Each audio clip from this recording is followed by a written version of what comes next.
नमो बुद्ध है। क्या करें क्या न करें। बुद्ध की शिक्षाएं सदियों से मानवता के लिए प्रेरणा का स्रोत रही है। उनके जीवन से जुड़ी कहानियां और उपदेश हमें यह समझाते हैं कि जीवन में सफलता पाने के लिए क्या करना चाहिए और क्या नहीं। यहां एक प्रेरणादायक कहानी प्रस्तुत है जो हमें बुद्ध की शिक्षाओं के माध्यम से सही और गलत के बीच का अंतर समझाएगी। कहानी का प्रारंभ बहुत समय पहले की बात है। एक छोटे से गांव में एक युवक, नाम था सुमित। सुमित पढ़ाई में होशियार था, लेकिन उसकी जीवन शैली में अनुशासन की कमी थी। वह अक्सर समय बर्बाद करता, दोस्तों के साथ खेलता और अपनी पढ़ाई को गंभीरता से नहीं लेता। उसका सपना था कि वह बड़ा आदमी बने, लेकिन उसकी आदतें उसे पीछे खींच रही थी। सुमित की मुलाकात एक दिन सुमित गांव के मंदिर में गया। वहां उसे एक साधु बाबा मिले।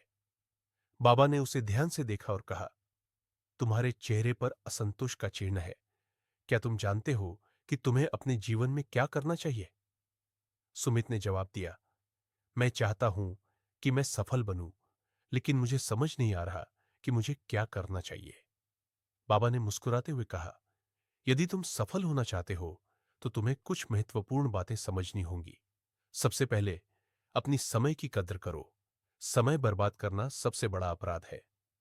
क्या करें? बाबा ने सुमित को कुछ सुझाव दिए। 1. समय का प्रबंधन। अपने दिन की योजना बनाओ।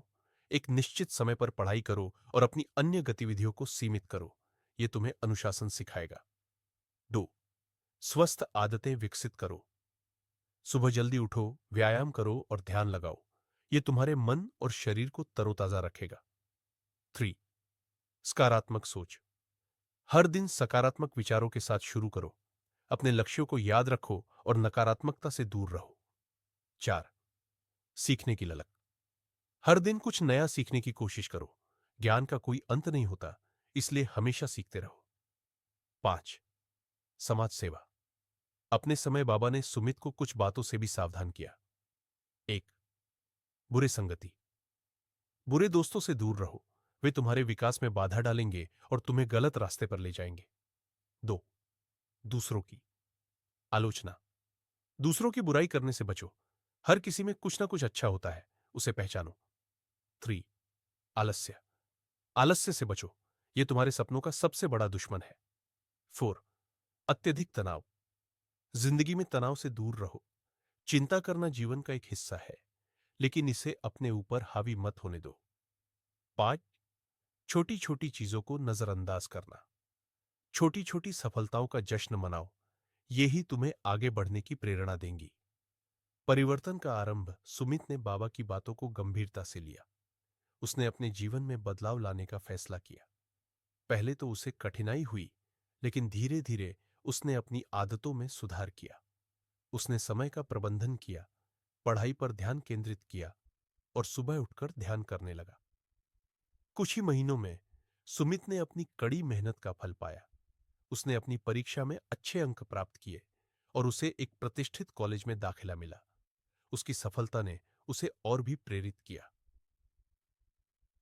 निष्कर्ष सुमित की कहानी यह सिखाती है कि जीवन में सफल होने के लिए क्या करना चाहिए और क्या नहीं।